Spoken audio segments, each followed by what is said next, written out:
Hey, what's up, you guys? It's Eddie, and welcome back to my channel, or welcome if you are new. If you are new, I'm doing a Patreon thing. This is my print for the month of March. Every single month this year is dedicated to a different animal in the Chinese zodiac or the Lunar New Year calendar, because there's 12 animals and therefore 12 illustrations, 12 months, perfect for the year. Sorry, any fruits basket stands. There will not be a cat illustration unless I figure out how to sneak one into one of the other months, but don't hold me to it. Again, so sorry, Fruits Basket stands, especially because Fruits Basket is the reason that I came up with this idea. So sorry, Kyo. Anyways, every single month is dedicated to a different animal on the calendar. March is the goat, so if you like what you're seeing on screen, go to patreon.com/eddiescribs. I just introduced a new tier. It's called Tasty Taro. It's $10 a month, which is $5 cheaper than my Matcha Mail tier, but it's essentially the same thing. The only difference is these are digital downloads. They are not being shipped directly to you. This was kind of my solution for not being able to ship internationally for my Matcha or Chamomile tiers, which bums me out because I know for a fact I have international people in my audience who love my work and want to be able to have access to physical versions of it, but can't because shipping is crazy expensive outside the US, right? And it's just not something that I can feasibly include in the price of the tier. Like, I googled the other day how much it would be for me to ship to Croatia, and it was like $20, which is more than my entire Matcha Mail tier is listed as. It's 15. So if you want things like little notes and stuff shipped to you, Matcha Mail tier is for you. If you want like the tactile experience of getting to open mail every single month, Matcha Mail is great. If you would like to digitally download everything and print and make your stickers yourself, just so you have access to those, Tasty Taro is for you. Tasty Taro is also the only way that you can get merch from other months outside of the original months that they came out in. So like if you're on Taro and up, you can download January's rewards, you can download February's rewards, but like if you joined Matcha Mail in March, obviously, like this month, you would only receive the physical of March's rewards, but then you can go back and download the other ones because they're, it's Taro and up, so anybody has access to those digital downloads. Does that make sense? Does that make sense? Anyways, if you don't care about opening mail and you just want to be able to get all the rewards and stuff, Tasty Taro is a wonderful new tier. I'm very excited. I love the illustration. It's making me want to redo all of the other ones, but we don't have time for that. We don't have time for that because why? Because we're doing other Patreon stuff like this video. Okay, so the goat. Let's get into that. I like to talk about some of the traits and symbolism and like lucky colors and fun stuff like that, because I want to see how researching and knowing that information about like the sign will kind of influence the illustration. So some of the traits associated with people born in Year of the Goat are like artsy, gentle, compassionate, introverted, kind of like really again, introverted, quiet, chill types of people. And of course there is the obvious of preferring groups over being the center of attention. If you think about like sheeps or goats in a herd, they kind of like to blend in the crowd, right? So I wanted to keep that in mind, obviously, because I like to use those to kind of influence the personality of the character, the main character, like the portrait and stuff. Lucky colors and unlucky colors are something that I just started paying attention to last month, February. And I this month, I did not think I was going to run into a struggle with this, but I did. We'll get into that. So our lucky colors are red, brown, and purple, which I love. I think that is such a beautiful palette. I was not expecting to enjoy it as much as I did. Unlucky colors, blue and black. That doesn't sound like it would be a problem, right? Because those are so drastically different from red, blue, and purple, or red, brown, and purple. Just wait. Just wait. The last thing I like to include is the flower for the month. So, in like Europe and the Americas and stuff, you have a flower for your month. So I was born in April, so my flower would be a daisy. But if I was in China, it would be a peony, which is my favorite flower, right? I love that. I love that for me. But also I really love it because this month is another blossom. It's another blossom. I was getting really scared. Okay, I googled April's ahead of time because this is the third month in a row we have received a blossom, aka every single one this year so far has been a blossom. So I was getting really scared that they were going to all be blossoms, because as beautiful as they are, it's really hard to distinguish them in my art style. So January was a plum blossom, and then February is an apricot blossom, and then March, this month, is a peach blossom. So I was like, okay, Lord help me, I cannot do another blossom. I don't know how I'm gonna make the next one look different if it's a blossom again. Oh, thank God. This one was pink. The January's was white, and February's was yellow. But the flower itself, the illustrations all look exactly the same. Because those flowers look exactly the same. I don't know how to tell them apart.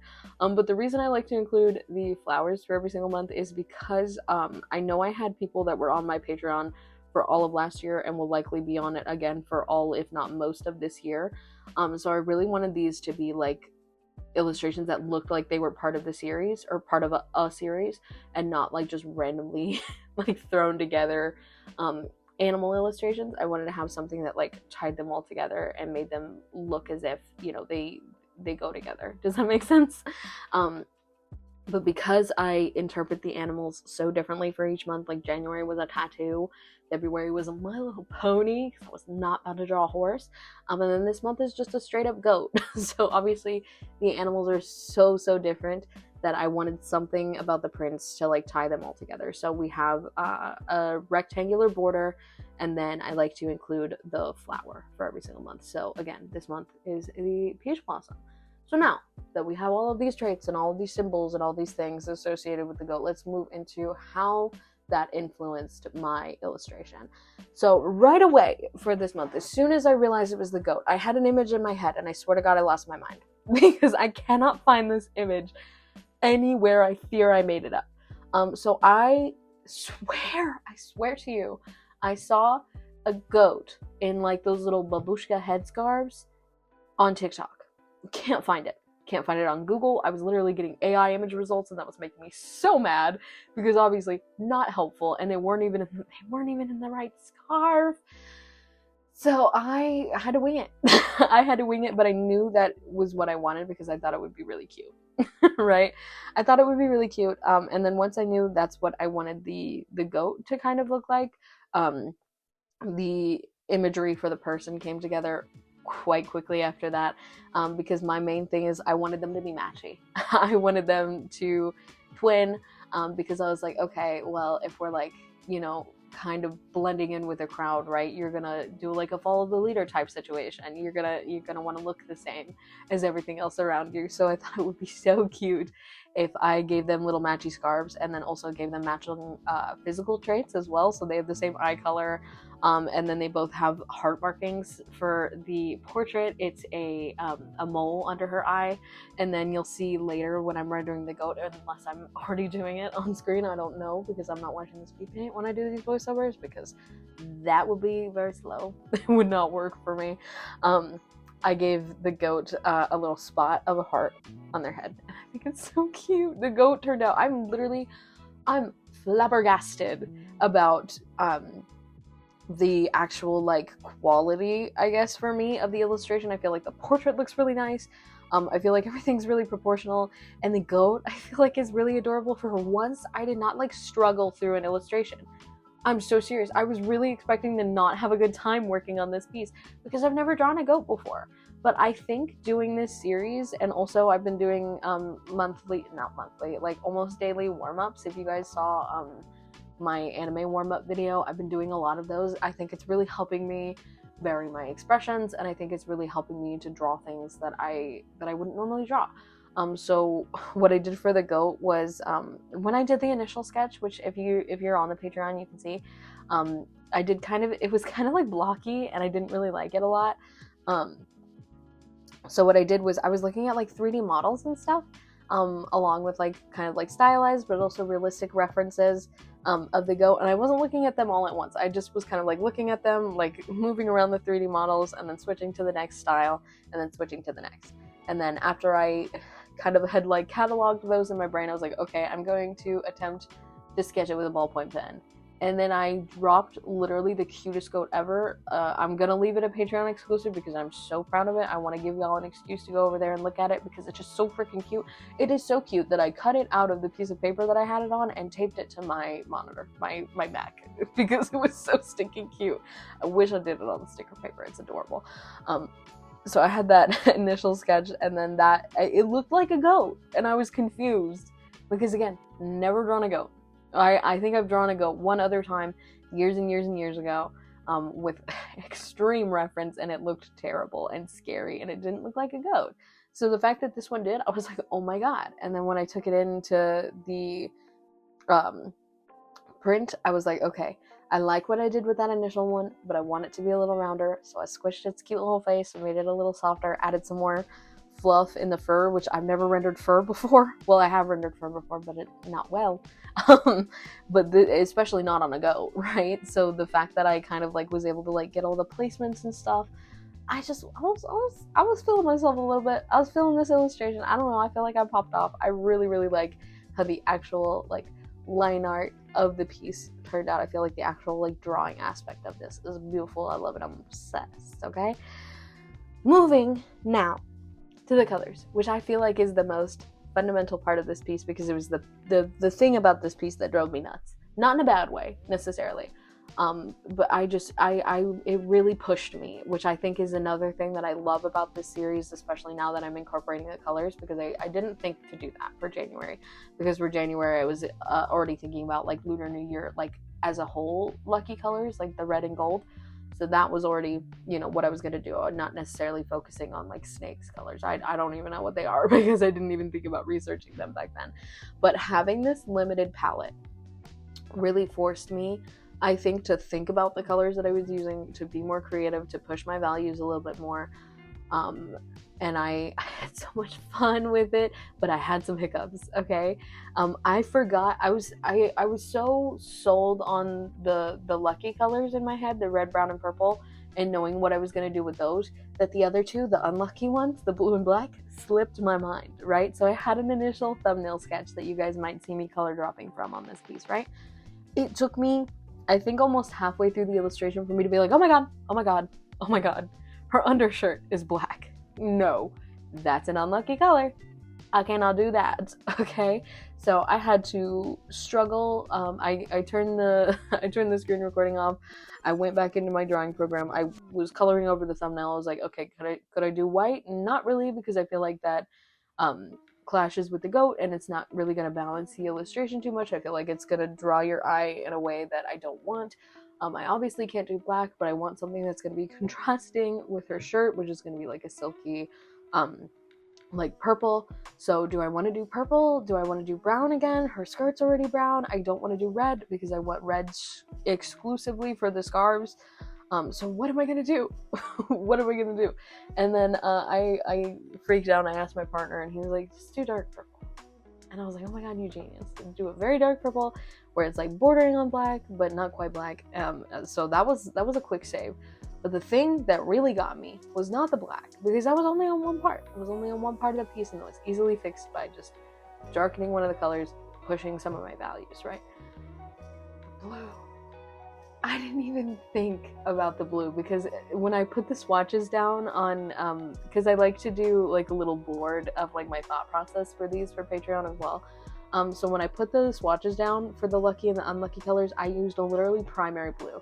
So it totally slipped my mind as like being a color that I was going to use, because it was so bright that I was like, well, duh, I'm not going to use blue. That's not even close to any of these like soft, like warmer colors other than the purple. But purple can border on warm too, depending on where you push it. So totally out of the realm of colors that I was going to use. Correction. So I like to use lots of colors when I render, right? That includes analogous colors.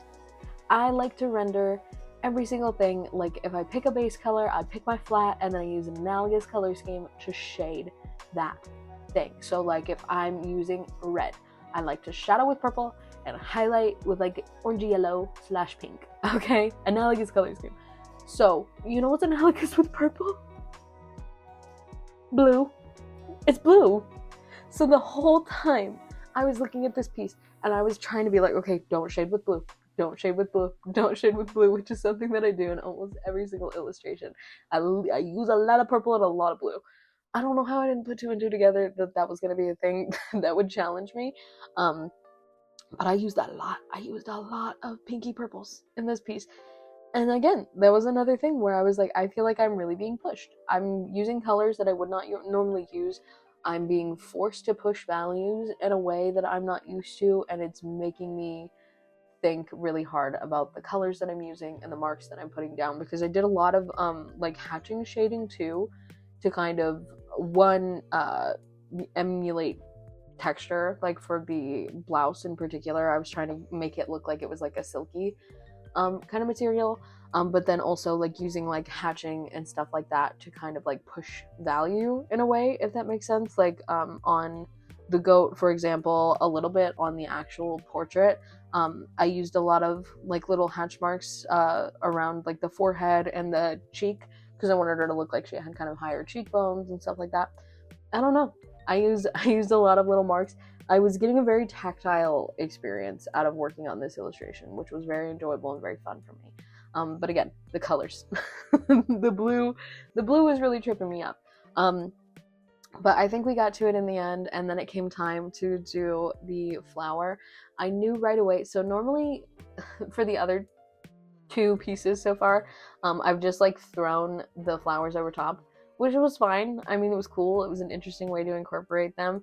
But I was like, it's another blossom. I want to do something different. I thought I did some thumbnails. I was like, should I do like a branch and have the blossoms? Or wouldn't it be cute if this was the pattern on the scarf? If it was flowers, if it was pretty. So that's what I did. I made a little like off-screen thing. You guys aren't going to see this in the render. You will see me like just pull it and all of a sudden it's there and it's finished. But I drew the flowers off screen, and then like two petals, and then I duplicated it. I shrunk it so there would be some variation in size, and then I made like a big tile essentially that I put over all of them. And God, I'm so glad I did this off screen, because you guys would have hated seeing this, because there's so many folds and stuff. I was having to like manually select areas and move them up and distort them to make it look like, okay, fabric is being folded, which granted, it's not necessarily correct, because like the way that the pattern is, it's like, okay, if it's folded, you're not going to see this whole flower. But I didn't want to think about that, okay? I didn't want, that's too much. That's too much. I'm challenging myself enough with this piece. I drew a goat, okay? That's hard. So in some areas, I like erased parts of the flower, so it looked like, okay, it's like folded over and hidden now. But I didn't really do that a lot. I just was scooting things around, and I think it kind of like gets the same vibe in a way, but it's technically not correct. But okay, that don't matter. That don't matter. I love this piece. Okay, I finished it out. I put the background on, and I am genuinely, I'm so obsessed with how this turned out. I drew a goat, and it looks really cute, and it's a sticker for this month too, just the head. I cropped it out and thickened the outlines a little bit, and then added the sticker border. Obviously, you guys aren't going to see a speed paint for that, because it took me like 2 seconds to do. But I really, really like it. I will also show you guys the physical rewards at the end of this video, so you guys can see what they look like finished. You can see what you can expect to get in the mail if you're on Matcha and Chamomile. If you're on Taro, if you're joining Taro after this video, maybe this has convinced you, those will be available for download already.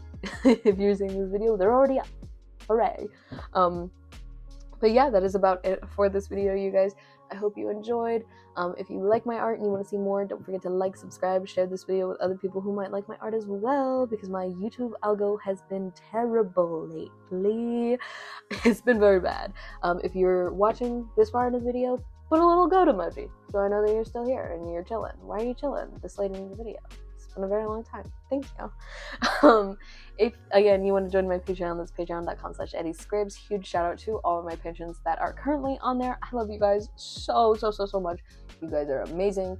You are continuing to support me and my work in this crazy world we are living in. That is amazing to me. I appreciate you so much. I also appreciate you if you're just in here watching this video and chilling, because that supports my work as well. Do I have anything else? Next month or next week, I'm doing a video about my favorite art supplies, apparently. Maybe.